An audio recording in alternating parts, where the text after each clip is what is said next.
Jeep ang aming team. Here at Pola, we dig deep about language and history In Valenzuela City!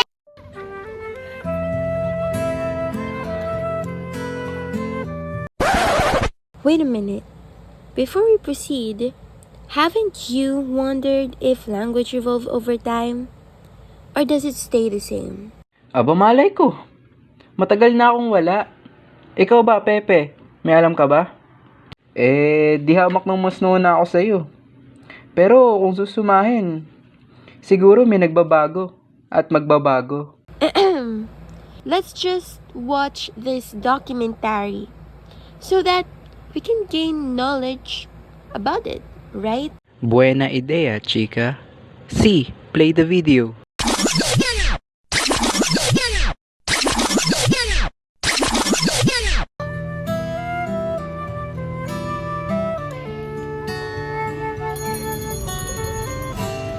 So we are here in Barangay Pulo to interview some residents here. How did language evolve or modernize?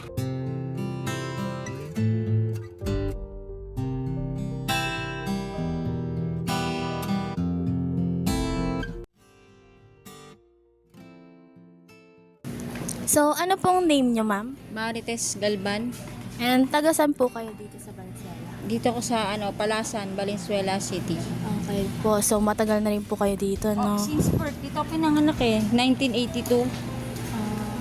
Bale, ang tanong po namin is, paano nyo po madedescribe yung mga ginagamit nyo pong words dati sa ngayon pong taon na to?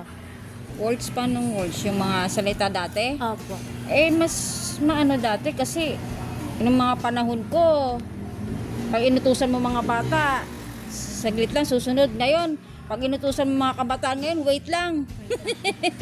Nung kabataan ko, isang lang ng nanay ko, sumusunod kasi kami. Tsaka dati, pag sinabing matulog ka, matulog ka. Ngayon, wala lang ganon. Hindi na, mahirap nang utusan mga bata ngayon. Pero may mga alam po ba kayong dating words like mag-urong, like ganun po? Dati, ang dati, di ba, Ate Ros, no? Ang maghugas ng plato, mag-urong, no? Oo, mag-urong ka. Tapos, kalimutan ko na kasi iba eh. Bale, ito na po yung last question namin. Paano nyo po madedescribe yung Valenzuela dati sa ngayon? Dati kasi ang Valenzuela, binabaha. Konting ulan, konting bagyo. Mas gusto ko yung ng mayor ngayon kasi gumanda talaga Valenzuela eh. Lahat ng tao nagkatrabaho, nag-improve. Pati mga senior nabibigyan, mga kabataan ngayon mas magandang sa totoo lang mas magandang nyo ngayon kasi ngayon mga natatambayan kayo, may mga napupuntang kayo. Nung panahon namin hindi ganyan, plaza lang masaya na kami, di ba Ate Rose, no?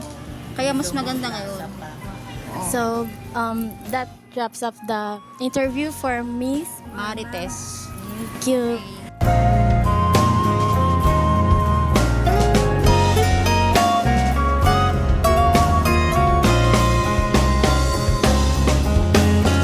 So una po is, ano pong name niyo po? Erlinda Parenal Francisco. So, taga-saan po kayo? Masolo. Masolo, Valenzuela. So, ilang taon na po kayo dito sa Venezuela po? Ay, dito ako pinanganak. Dito ka po? Dito ka po pinanganak. So, matagal na din po kayo dito? Then, mga ilang years na din po? Aba, ay, di na, 67 years na. Just 7 years. Ay, so ano na po? So, paano nyo po madidescribe yung mga ginagamit pong words dati tsaka ngayon po? Siyempre magkaiba na. Oo. So, pwede po kayong magbigay ng examples po, ganon. About Kunwari po, sa mga examples po na ginagamit noon na hindi na po nagagamit ngayon. mukha ng social study ba, nagagamit pa, hindi na. Opo. Ay, yung language art. Ano po? Language art. Nagagamit na rin. Ano ba, tatanong ko pa. Yung GMRC. Nagagamit. Yung good manner. Actually po, ano po, yung pwede nating example na is yung mga mga deep Filipino words po, yung mga irog, harana, ganyan po. Mayroon po mga ganon. Hindi ko alam yung harana eh. Ayun, di po alam. So, may tanong po ako about sa mga If naiintindihan niyo po yung mga words na to, katulad po nung slay, alam niyo po yung slay, Nay? Slay, ano yun? Parang patay na, ganon? Ha? So yung ano po na, yung bombastic, naiintindihan niyo po siya? Anak. Hindi po alam. Yung ano po na, yung gatekeep. Gib-gib. Opo. Ano ba yun? Sa Tagalog. Halimbawa, regalo, ganon? Kung ano lang po pagkakaintindi niyo? Parang ang gib-gib, bigay. Bigay. So, paano niyo po madidescribe yung Valenzuela noon po, tsaka ngayon? Eh, siyempre, ang mayor noon, si Jerry, iba. Opo. Ay, ngayon si Mayor West Gatchalian, siyempre magkaiba. Magkaiba. So, paano po sa sa language, yung mga salitang ginagamit po, paano niyo po nagbago po ba or hindi po? Oo, nagbago yun. So, I think that's it na. Thank you po, Ma. Thank you po, na.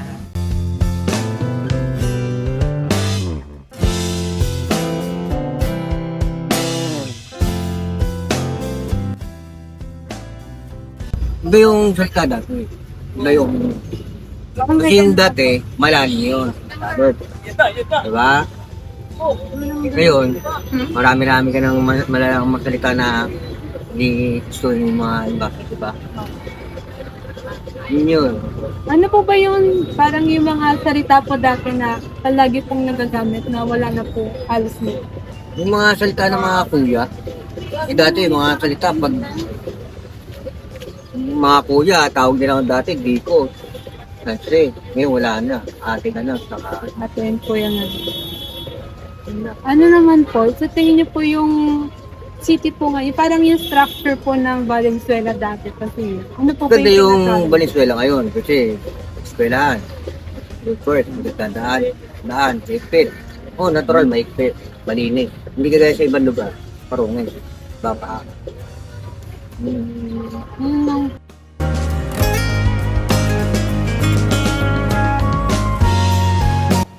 Good afternoon po. Pwede po ba malaman ko anong name nila? Maria Luisa and Rosario.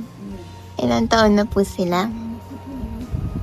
And pwede po ba malaman kung ilang years na po kayo naninirahan sa Valenzuela? Wala since birth. Since birth po. Dahil dito po kayo naninirahan sa Valenzuela, may nakita po ba kayong pagbabago sa language na ginagamit po natin sa communication? May ibang nagbago. So, meron pong changes. Pwede po bang matanong if meron pa po ba kayong mga natatandaan ng mga salita noon na di na po nagagamit ngayon? Kagaya ng Casillas, ngayon si Ana. Next, ano pa po? Alphabet. Nampala. Lampara, ano yun? Ayan o. Gasera. Gasera. Gasera rin. Wala na rin. Okay po. Naiintindihan niyo po ba yung mga salita ng mga Gen Z ngayon? Hindi ka, wala kang naririnig. Yung mga 6, 7, mga ganun po. Wala naman. Wala. Hindi niyo po naiintindihan. Hindi ka intindihan. Yun lang po. Thank you po.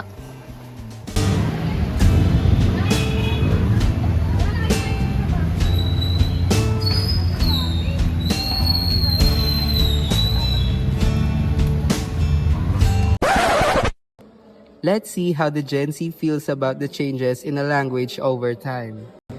Great idea. Let's hear their thoughts.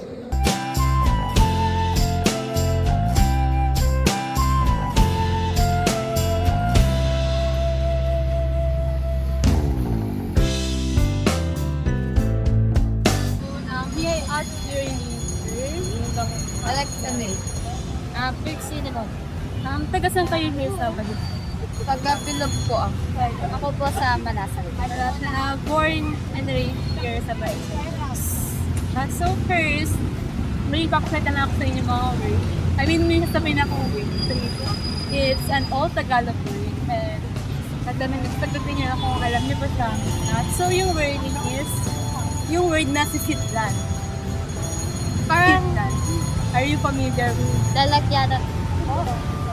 Tiyak ko.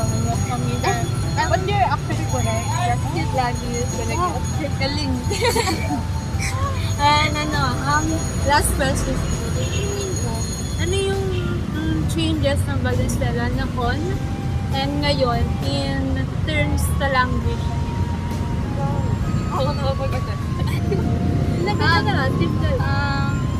Sa tingin ko po is, ngayon pong sa generation po namin, marami na pong pop up na mga words na hindi na katulad natin, na may ibang tugon.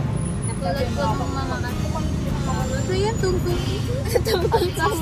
Mga ganong words, like, magugulat ka na lang talaga na kung i-compare siya sa mga old words na ibang yung mga old words po kasi, parang malalalim for people. Sa ngayon kasi, mostly sa mga kabataan, more on English language. Thank you for your time. So, bago po kami magsimula, ano po name nyo? Ashley po.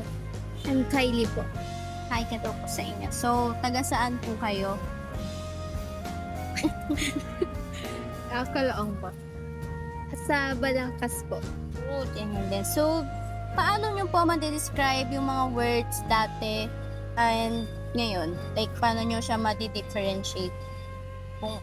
Yung sa dati po, para po siyang malalalim since mga old yun. Yung ngayon naman po, lahat, yung, lalo na po sa kabataan, gumagamit po sila ng slang words para makapag-usap. Kunwari po yung mga G, ganon, para makapag-communicate po. So, ay isa akong tanong, isang word na dating ginagamit. Familiar ba kayo sa word na sungkat siya? No, hindi po. Okay, then. So, may natatandaan po ba kayong mga salita dati na hindi na nagagamit ngayong generation?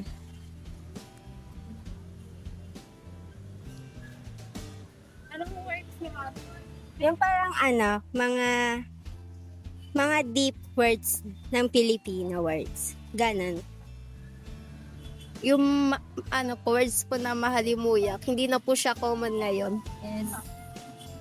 Tapos, naiintindihan niyo po ba yung mga salitang slay, eight, bombastic, goat, gatekeep, and etc. Mama. Yes po. Ikaw pa. So, paano nyo naman ma-describe yung city ngayon and sa dati?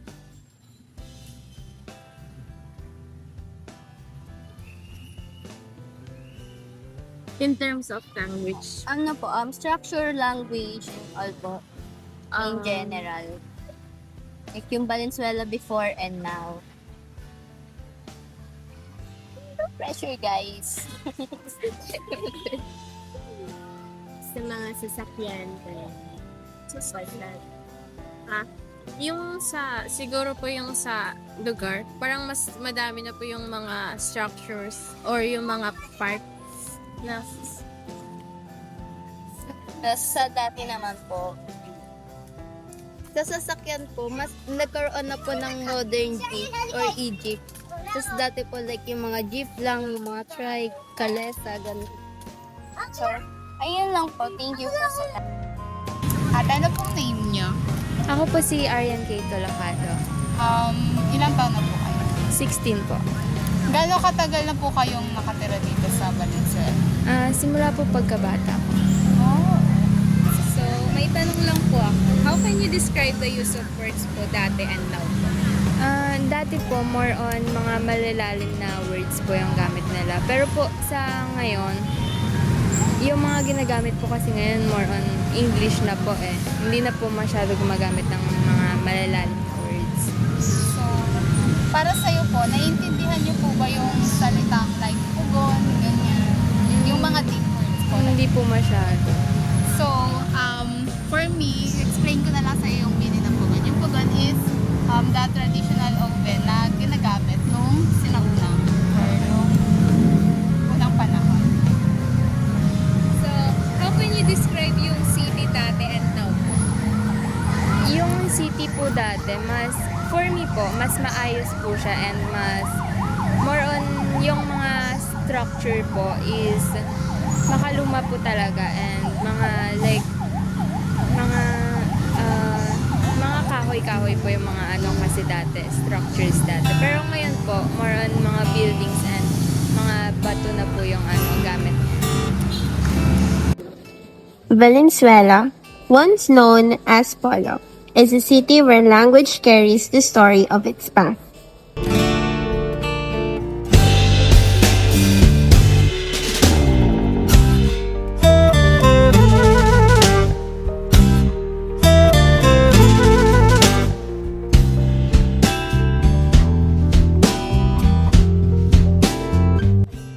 In Valenzuela, some words never disappeared.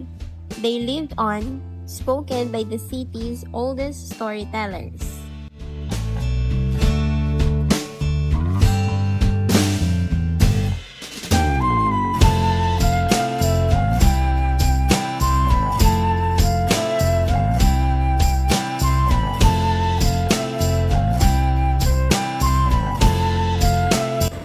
Even the city signages tells a story. Names, spellings, and symbols that connect the past and the present.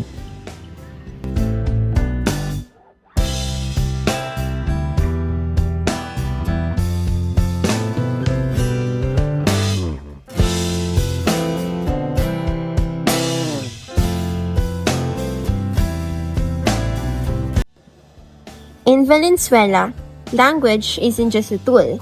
It's a bridge between Polo's past and the evolving identity of today's vibrant city.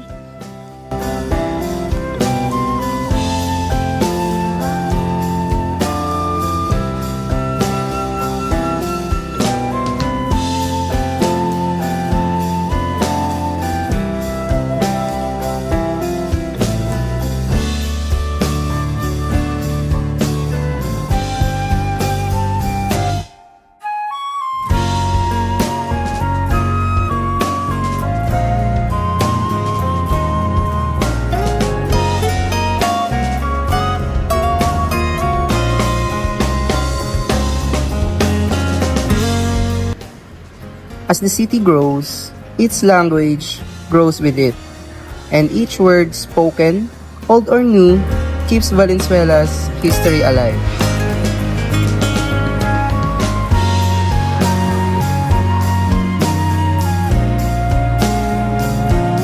Even though language evolves with time, there is one hope we hold close to our heart.